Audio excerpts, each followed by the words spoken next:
So a few months back, I posted up a video detailing sort of three of the books that I'd read that had changed the way I think, and I've over the last few months or so, I've read some more that have really blown me away actually in terms of how it's changed my thinking and what I do.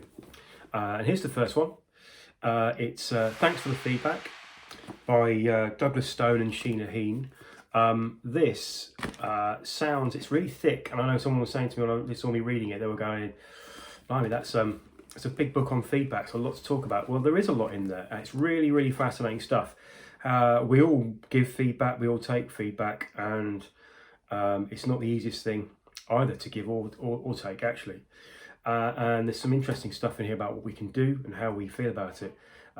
One, for example, really obvious but great, is how we all have blind spots. And for example, two of the main things, like as you're seeing right now, is my face and the sound of my voice. And we can't really hear our own voice correctly. We all know when we hear ourselves on tape. When I listen to this video back, I'll be going, blimey, my voice doesn't sound like that, does it? And equally, my face, I can't, as much as I try and hide my emotions and what I'm thinking, many people can still see that, particularly when you're in a conversation where perhaps things might get emotive. That's just two of millions of great tips in here. Highly recommend it. So that's book number one. Thanks for the feedback. So my second book is Matthew Syed, Rebel Ideas.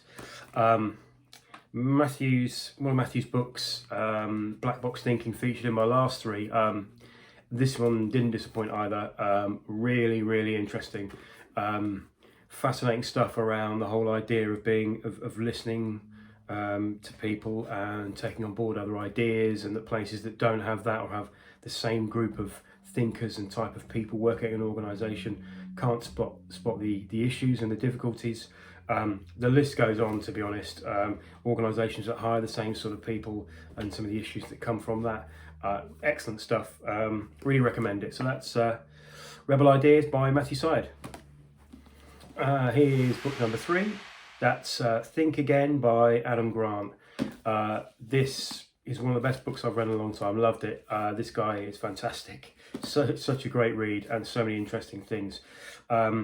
You might guess from the title, it's all and the little bit at the top there is the power of knowing what you don't know, and that is so important. How many times I myself, and I'm sure others find that we it's a really good idea to understand where the boundaries of your knowledge are, and not try and talk too much about what you don't know.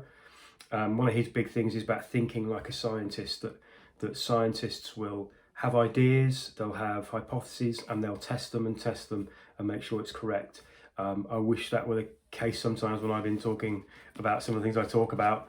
They're all just like my opinions, and I should know when to shut up and when not to go over a certain point.